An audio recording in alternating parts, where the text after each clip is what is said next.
The critical case study that I've chose to research and write my paper on is Culture Jamming Nike, which is 13.1.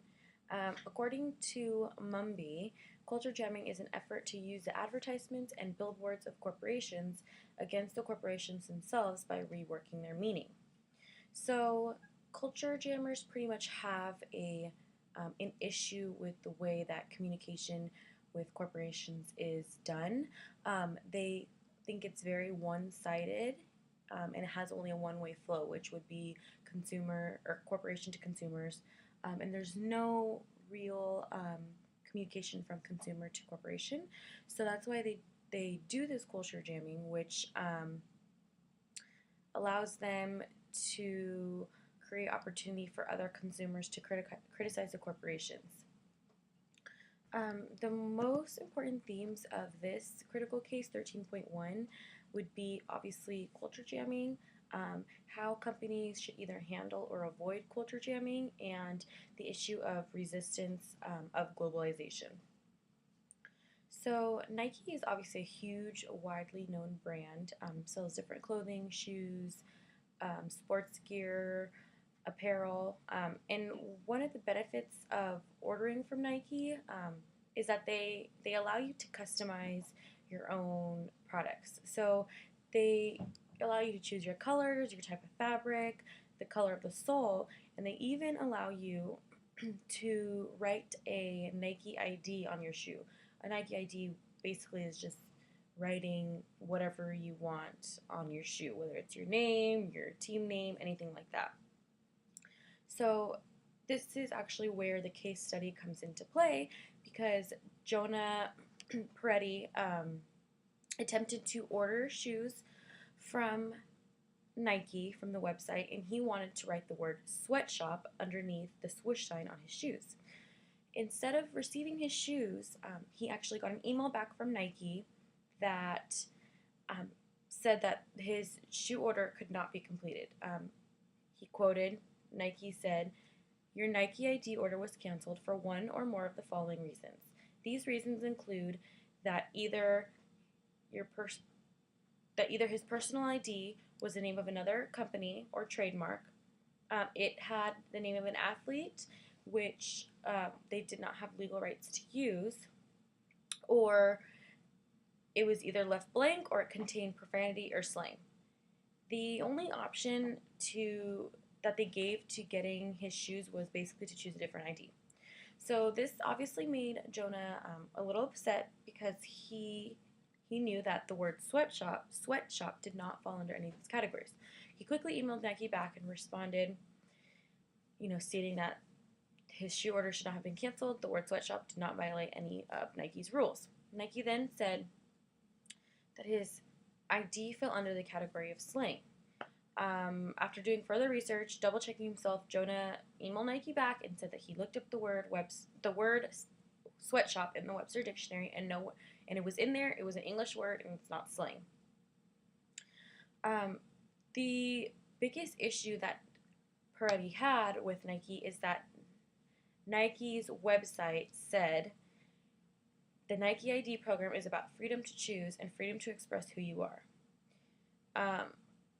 So the fact that they banned the word sweatshop is not giving the consumer the freedom. Peretti finally agreed that he would change his ID name, but he said, I have one more request, and he requested that Nike send him a color snapshot of the 10-year-old Vietnamese girl who makes his shoes. So this brings up the question, how can Nike state that the Nike ID is all about the consumer's freedom and freedom to express yourself and who you are and your style if they don't allow certain words that they don't approve of? So a little insight as to why Nike might have banned this word is their history with the issue of sweatshops. Nike has definitely faced some heat in the past because of sweatshops. The Sports Apparel Corporation has used factories in Asia, or still continues to use factories in Asia that to make its products. In 2007, the Associated Press interviewed workers from the Pao Chen Group who started making Converse products. Now, Converse products are an extension of Nike, it's part of the Nike brand.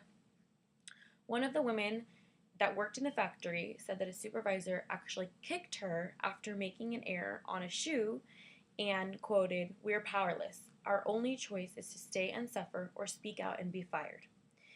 Um, in the area that Pao Chen exists, the minimum wage is way below the U.S. minimum wage. There are 10,000 workers who actually are mostly female and are paid 50 cents an hour to work, which is barely enough for food and barely enough for the barracks that they're forced to live in and that are provided for them by their job.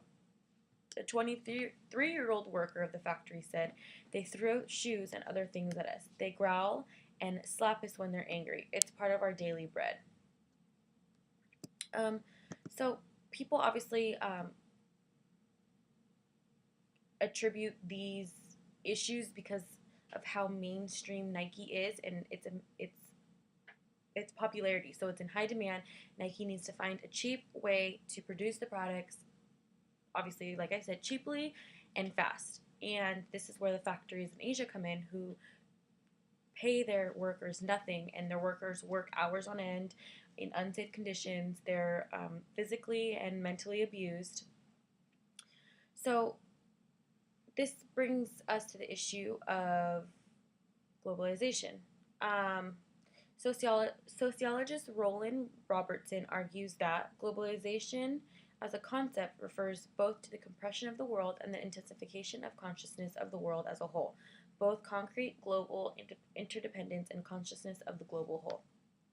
So just as with any other corporation, there are positives and negatives to globalization, and the negatives have definitely contributed to culture jamming and the resistance of globalization in the Nike situation. Nike has often taken the title as a poster child for anti-globalization.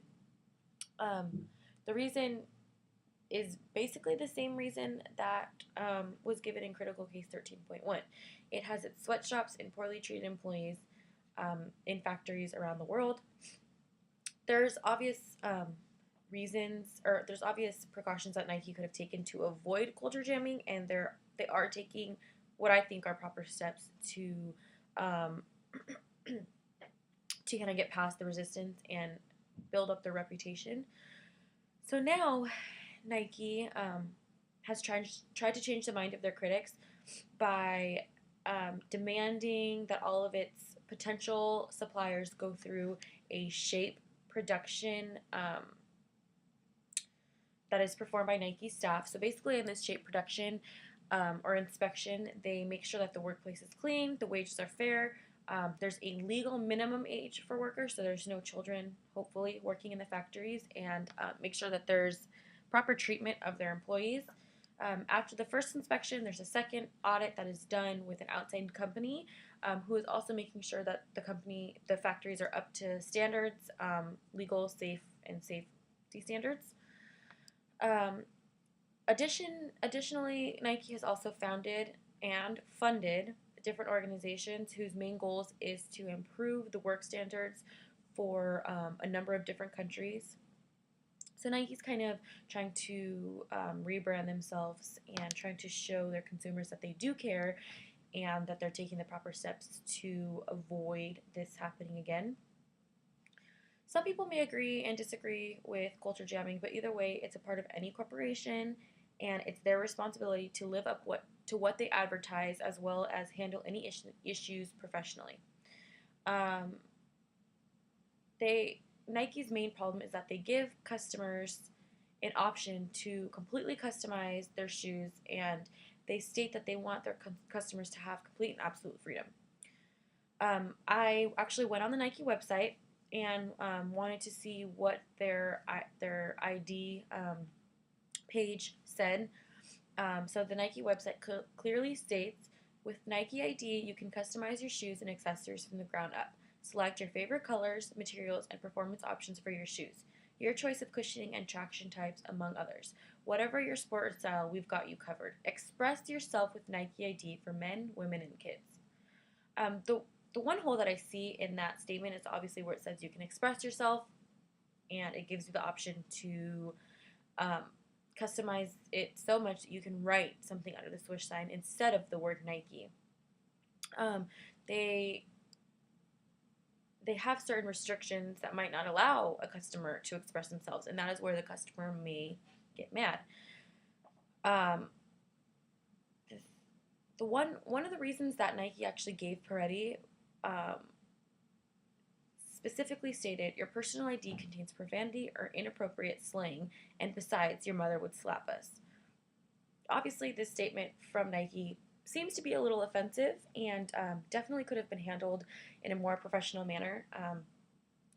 People might take offense to the fact that they said, besides, your mother would slap us. That's not a very professional um, response. So that definitely could be changed. That communication, definitely poor communication on their end.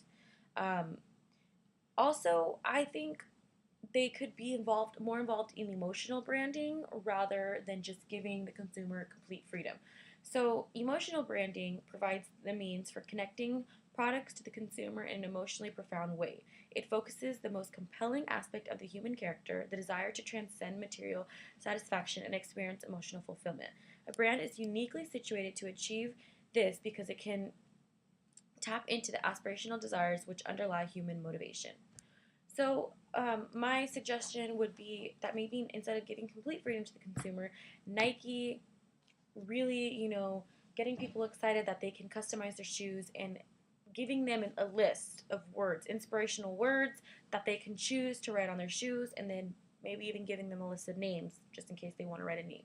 So instead of saying that they're giving them complete freedom to express themselves, um, maybe give them inspirational quotes and allowing them to become excited about working out, excited about using their product, feeling pride in their product after reading their inspirational quotes or maybe inspirational stories that have occurred while wearing Nike product, and giving them an option of words. So not giving them complete freedom because that can cause, obviously, as you can see, many issues, but giving them a little bit of freedom to choose from words that they have provided.